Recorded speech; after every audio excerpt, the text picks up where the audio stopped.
we will bring up our panel here, the topic of discussion, the modern attack surface, people, identities and trust. Please welcome to the stage Andrew Mitchell, Group Cyber Defence Director for Spectris, Dermot Moore, Head of IT and Cybersecurity with the National Lottery, Jennifer Cox is Solutions Consulting Director with Teens, Edward Skraba is the Director of Global Threat Intelligence with SmartTech 24/7, and Robert Keogh is the CTO of SmartTech 24/7. Up you come, guys. Here you go. Take a seat over here. There we go. And thank you, everyone, for being here today. Maybe just again, just a quick introductions and who you are, what's your focus on. So I'll just go from. Well, hello, my name is Edward Skraba. I'm a global director of threat intel at SmartTech 24/7. Also been doing offensive security for over a decade.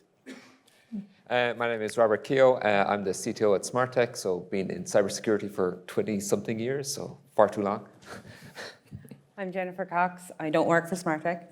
I work for Tynes, and I'll go and correct that in pronunciation then later. But I'm the Director for Solutions Engineering at Tynes, but also the Director for Ireland for WESIS Women in Cybersecurity as well.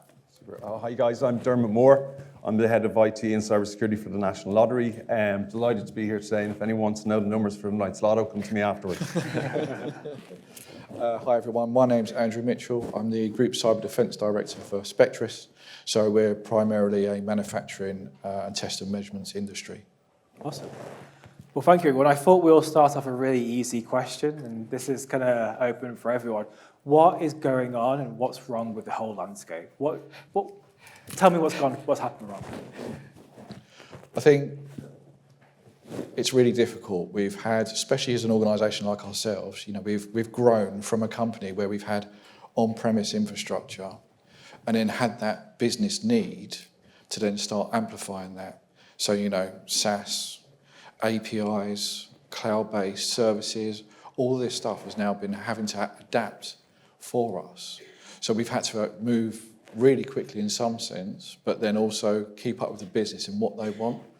And I think, touching back on it earlier, that trust and identity has somewhat got lost. So I think that is a big part of where, that new attack vector is for us. Yeah, that's an interesting one, because I know the threat du jour, the topic du jour at the moment is AI. That's what we're all talking about. But I think that a lot of companies are missing some key areas that are obviously a key threat as well. And what we're looking at, what we're focusing our time and resources on, and what people I'm talking to in the space are as well, is that third-party compromise. Yeah. We touched on it earlier on.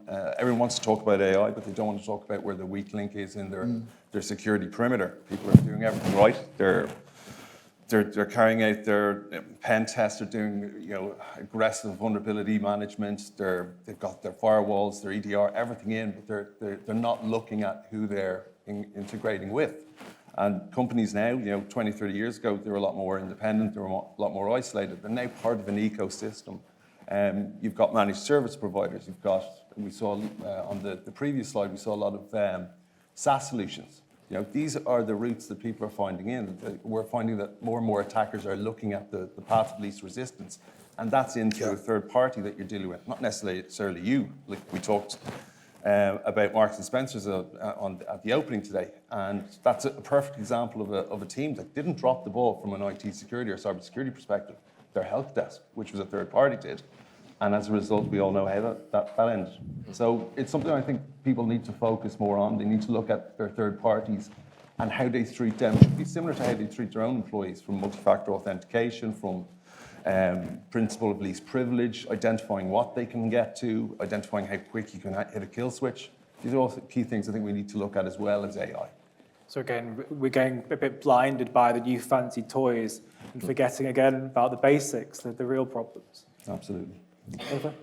For me, it's resources. I think whether it's monetary resources, physical resources, human resources, it hasn't changed. And I'm pretty sure every time I ever talk anywhere, it's something that I'll mention. Like, there's just not enough of any of it. And then when you have issues like those, and you're trying to consider where you're going to focus those resources, you know that when you pull them off one thing and put them over there, that you've left an exposure somewhere else. And inevitably, you're never going to have all of the resources you need to do it exactly how you want to do it. So for people to the big challenge, I guess, is for them to try and see where they're going to hedge their bets with those resources this year. There's never a guarantee anyway. We all know we have to assume that we're going to get exposed. So if you're even working with that in mind, you have to decide where hurts least when you move your resources around for that. And I think, that's for me the focus is there. On that, do you think organisations probably need to come to a realisation that they will not have more resources, and that might be the best they can deal with? There's not going to be an unlimited budget for people. There isn't also an unlimited budget or unlimited pipeline of new people in the industry. So is it time to go, well, this is the best we can do, either use shared services or use technology? Just a phrase I hate, my boss used to use it all the time, and now I use it all the time, and it's the do more with less. Like, I think if you're always working on the mindset of do more with less, then you're ready for when your budget is cut, you're ready for when you've got less people, you're ready for when there's new technology that you suddenly have to learn. It's like the technology may mean that things are going to be done faster, more efficiently, but you still have to learn it, and you're given no window or a tiny window in which to do that. So if you're always concentrating on the do more with less, you have the luxury of doing all you want to with what you've got if that doesn't happen. But if you're always anticipating and planning for that, I think that's as close as you can be to being well prepared for it. But absolutely, I don't think there's anyone in the room that would go, I have everything I need, all the money, all the people, all the tech. Or is there? Stand up, I'd like to know. But, we all have to figure out how we're going to face it. And do we worry that it's going to happen, or do we prepare for that it is going to happen, or it's already in place? It's your... Yeah, definitely. Like, I think AI is like such a big thing now, and companies are like really thinking about it. Ben mentioned it earlier. Like, everybody's like trying to shoehorn AI into their products. There's not a product manager in the world that hasn't like AI all plastered all over their roadmap. But as Raluca kind of mentioned, like that's not we're in this AI arms race at the moment, effectively, where like all of these big companies are like competing against each other, but it's just technology, and like those guys can like do their own thing, but that's not going to save individual companies. Like, they need to focus on like the basics, the fundamentals, because AI is just compressing that time from vulnerability discovery to exploitation.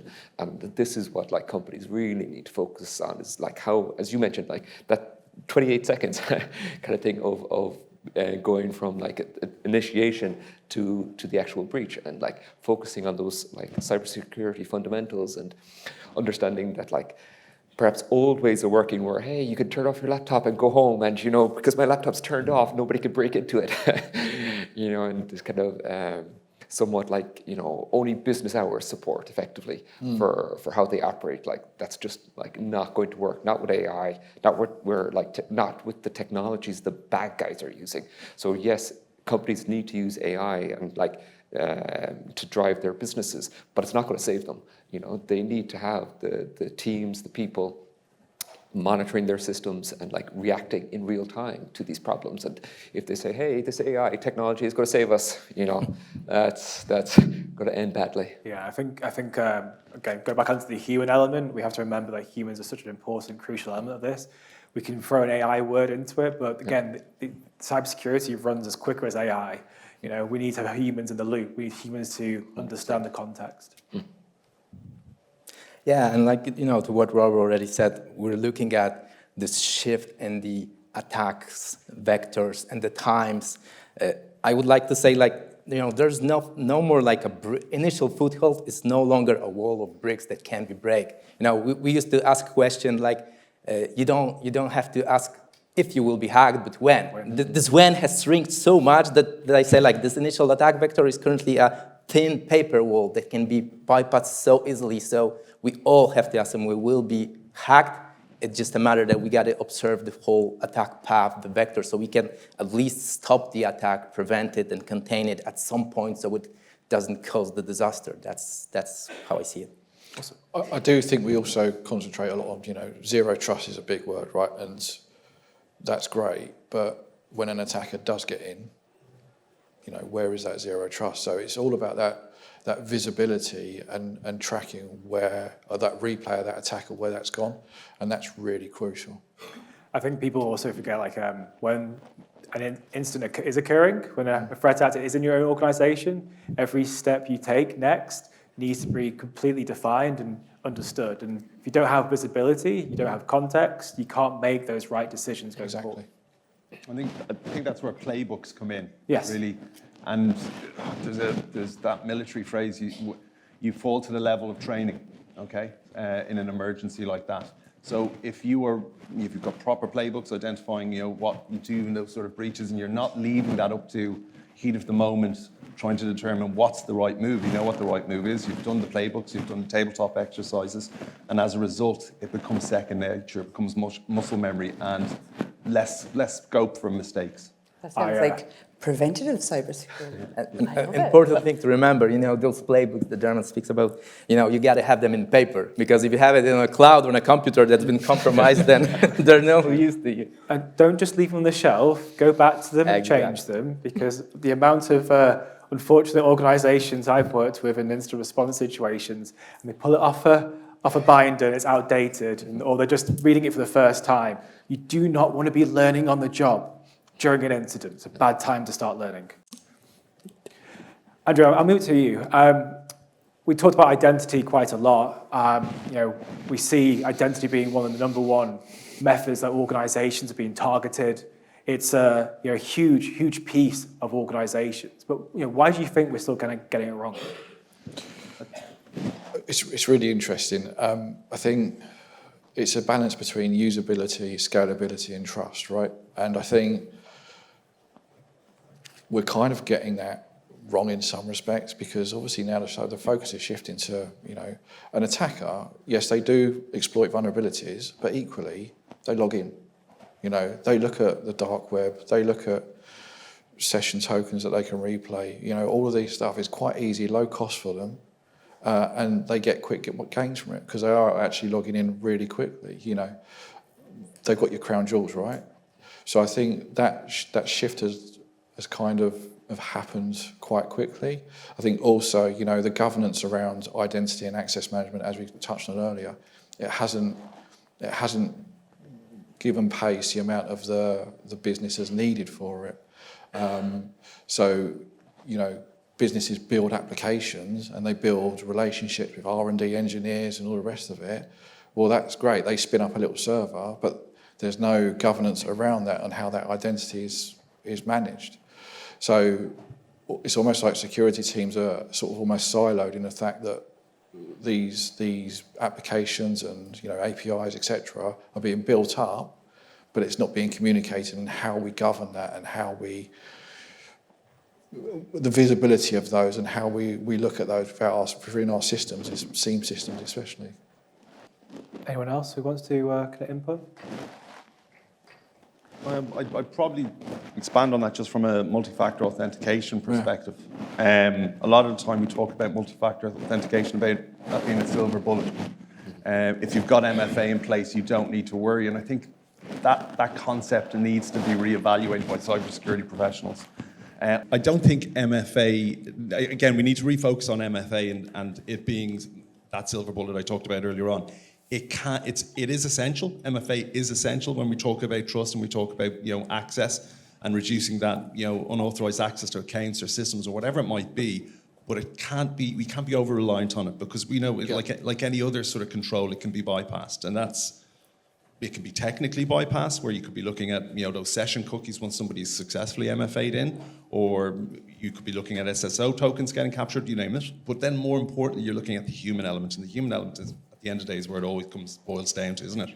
It's people making mistakes, and that's what we call them, our human firewalls, and they are probably our most important firewall of all, because you need to make sure that the people that are using the MFA are aware of the tricks that are out there to bypass it. The MFA fatigue, for instance, or push bombing, as they call it, where someone has the credentials you talked about earlier on. They're not smashing in the door. They've got the username, they've got the password, they've got it from a phishing attack or the dark web or wherever it might be. And now they're trying multiple times, and then the user at the other end is just either out of frustration or confusion, they're accepting the MFA. That's one way. Other ways, SIM swaps, we know about that. We know about help desk impersonation, where as again, Marks and Spencer, we talked about it earlier on, the attacker is pretending to be a member of the staff, and they're getting MFA installed on their device. Okay, so there's multiple ways it's getting bypassed and subverted. So we need to understand it is important, it is essential, but we can't be over-reliant on how successful it will be. Have we oversimplified too much? Because I think everyone in this room will agree with me. Cybersecurity is complex. It's hard. It's very, very hard. But then maybe we oversimplify going, oh, implement MFA and all problems are solved.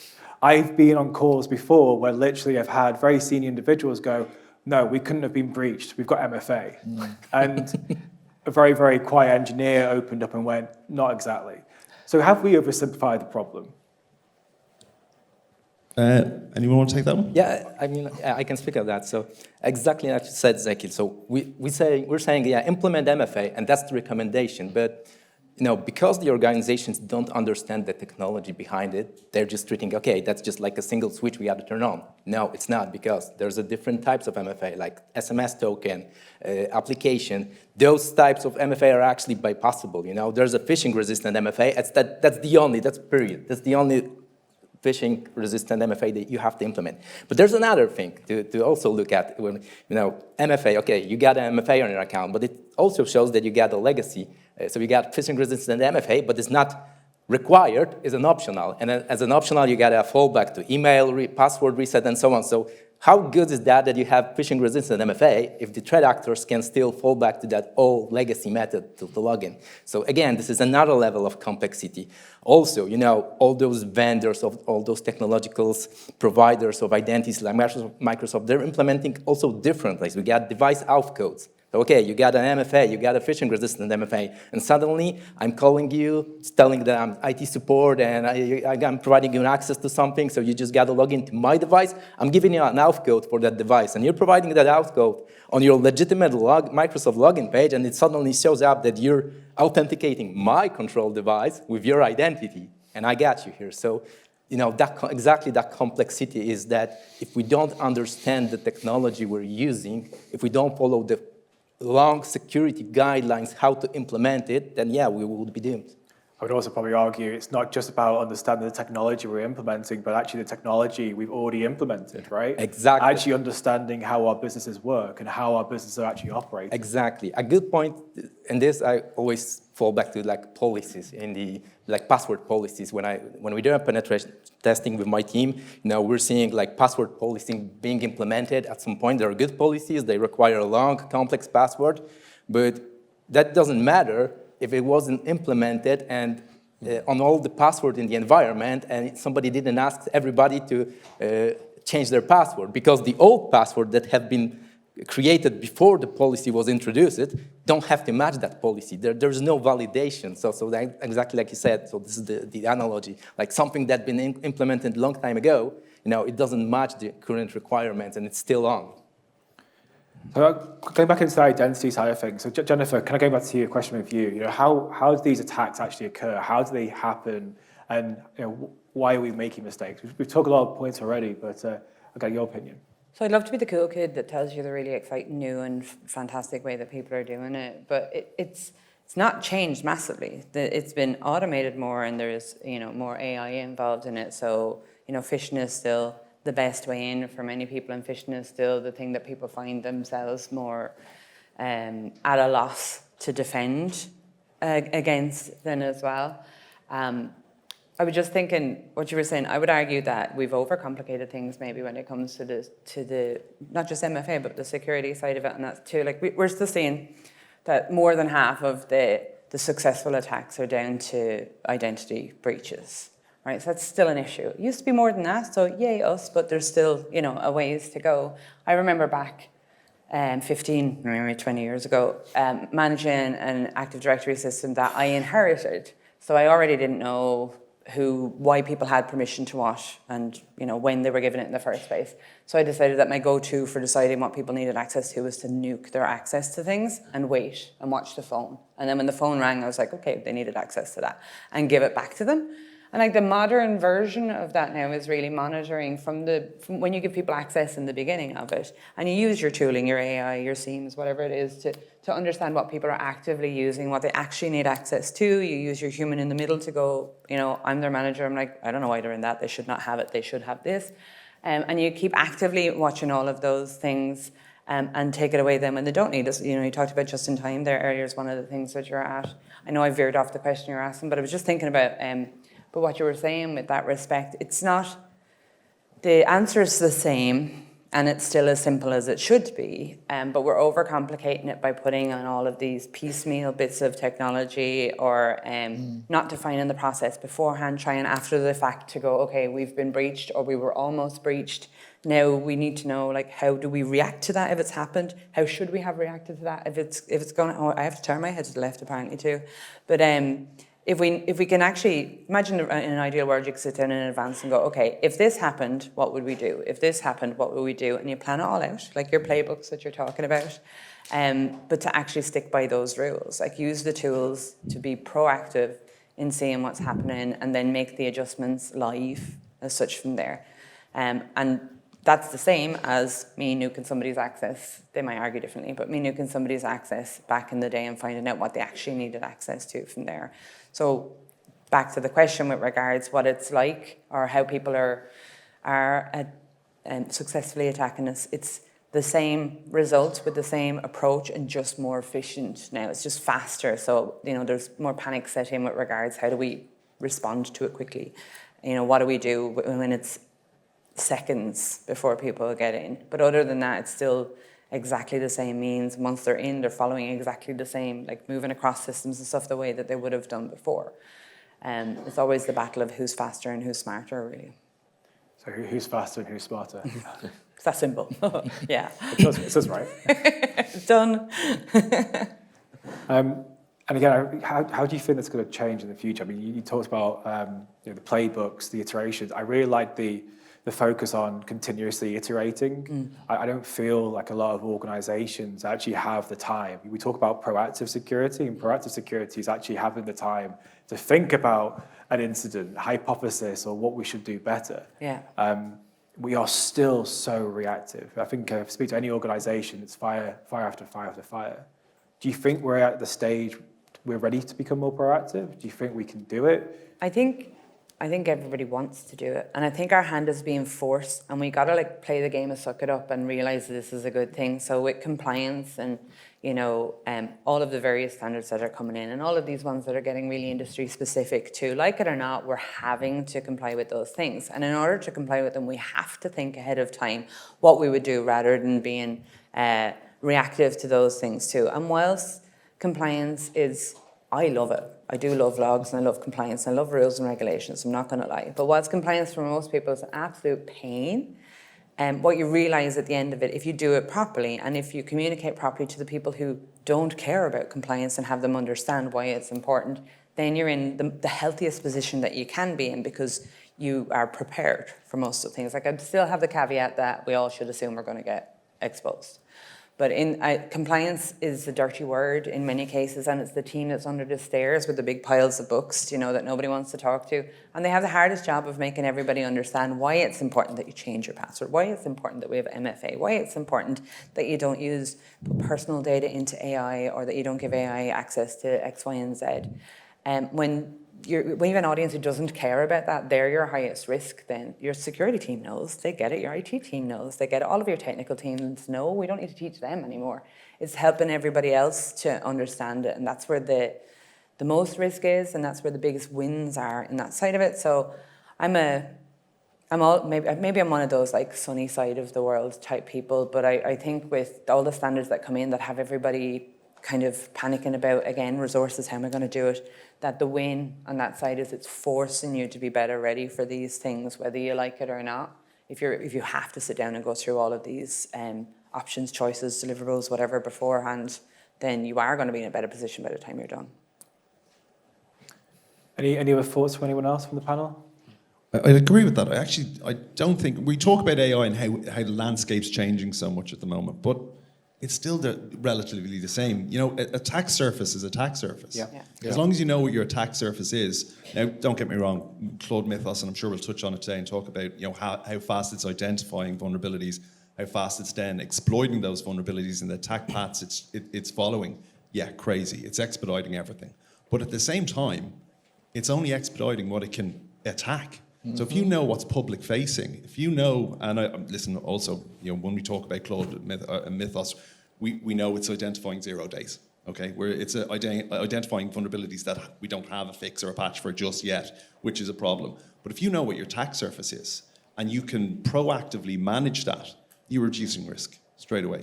People talk about, how do we use AI at both sides of the ball from a defense and an offense perspective as well?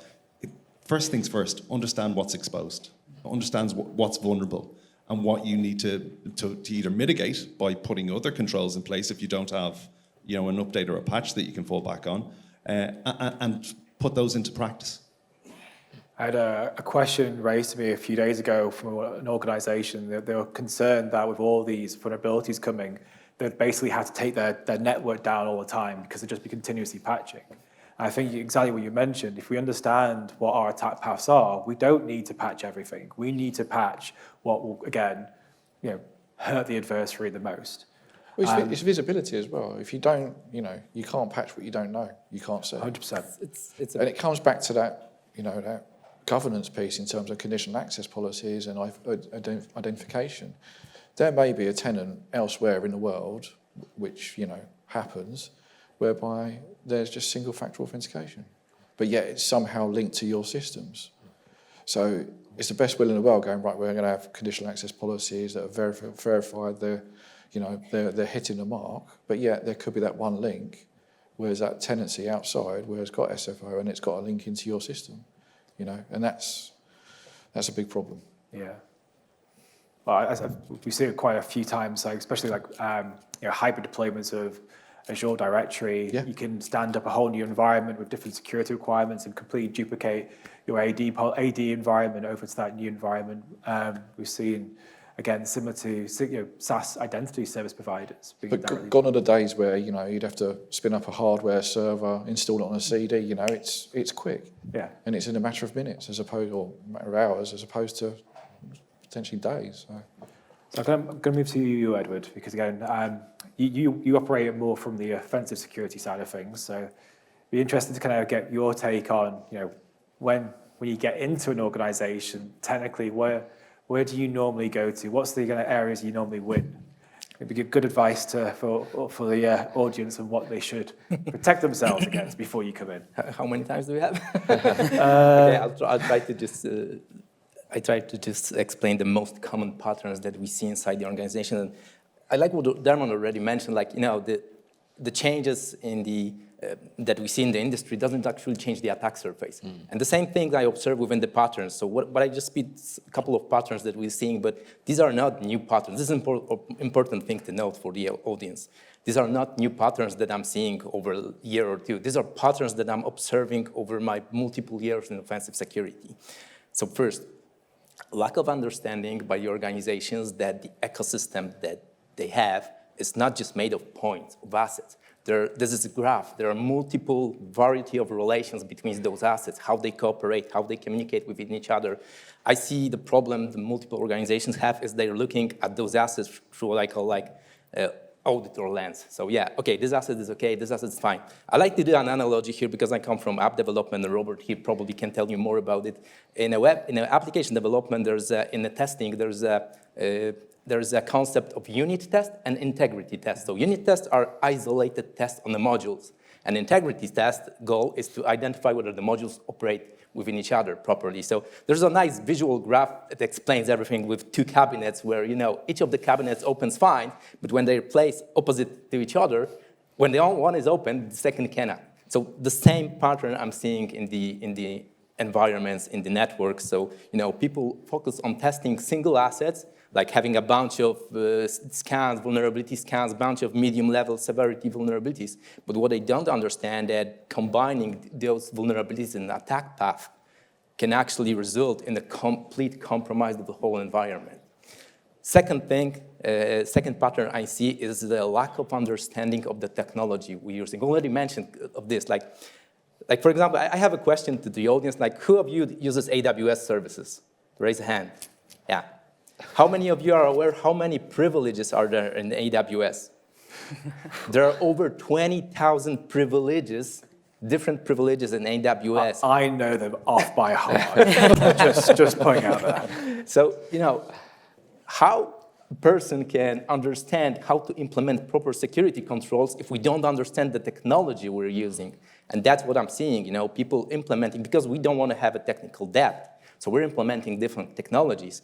But if we don't understand the technologies, if we don't follow the guides, the security guidelines, which are too long to be read if you don't have time, then unfortunately we're leaving a gap there in the security. And these are the patterns that are seen most in the environment. So I think it goes back, I think it's a nice little theme here, because it goes back into what Andrew has mentioned before. It all comes back down to, in one way or another, visibility and understanding of your organization. The problems have not changed. We just need to get better visibility and understanding of our own organization. Exactly. That's, when we do offensive security, that's the first phase we're doing, reconnaissance. And we're not just running one single scan to collect the asset inventory. We're running multiple scans because, one day a bunch of computers could be disabled because somebody is OOO, and another day there's a device enabled. So we got to do this continuously, and we got to see the whole coverage. We haven't got too long. Sorry. I was going to say, don't underestimate the skills that you have in-house for this. It's something that I wouldn't say so much I see trending, but people are anxious about is like, obviously we're bringing in AI into everywhere. Do I need less technical people to do it? Can it do our support? Can it do things like that? But I was just thinking, I came in today and I was getting mic'd up. And I am the nightmare today for anyone that's micing you up because I wore a one-piece. And I wore dangly earrings, right? You don't do that when you're getting mic'd up for stuff. But she adapted, she figured it out, which we won't go into the detail of it with the microphone, and I could still wear my earrings, because she's an expert. She knows what it is that she's doing inside and out, and she adapts on spec and she makes it work, and nobody's inconvenienced through the whole thing. So if you have all of these people that are deeply technical and deeply good at what they do, like you've got the right talent on your team, no matter what is coming down the line, they're going to be able to adapt to that because they have the knowledge and the expertise.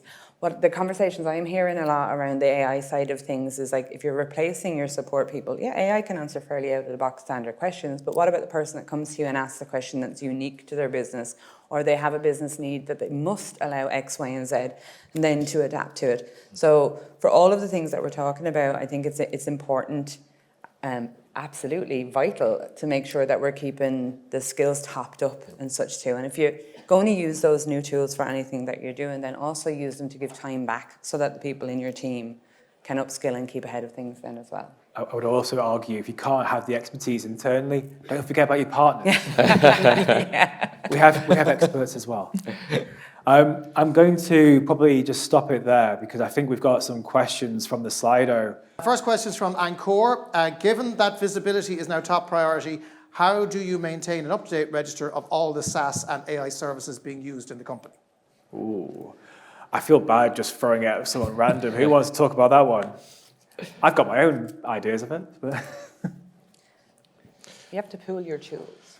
Yeah, I think that's hard because you've got multiple people that are, as I said before, spinning up APIs or SaaS applications that potentially you don't know that you don't own because you haven't got that visibility of them. You can have all the registers in the world that those people will come to you and say, we're spinning up this service. This is what it's going to entail. That proper governance around it.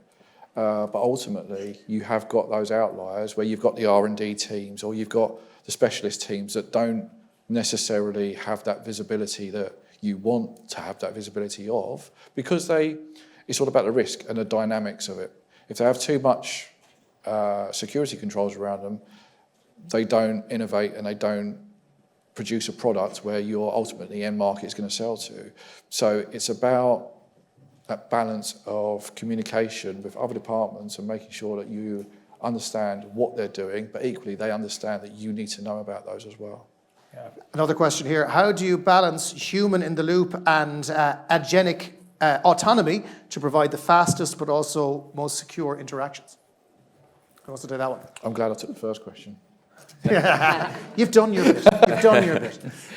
Yeah, so I would say like it's incredibly important. You know, we've touched on it. Everybody, I think, like you touched on it as well as Ben and Raluca, that having human in the loop is like absolutely vital. That you know you're always going to have these exceptions and these special cases that that the AI is just never going to have encountered before, and then is going to give you that wrong answer. This like correctness can be incredibly important for companies. Who's going to tell the agentic AI what to actually look out for and what to do, and and iterate and innovate? I think what we need to remember is like the way humans are operating in incidents are no longer going to be building detections; they're going to be building agents. So it's not much too different.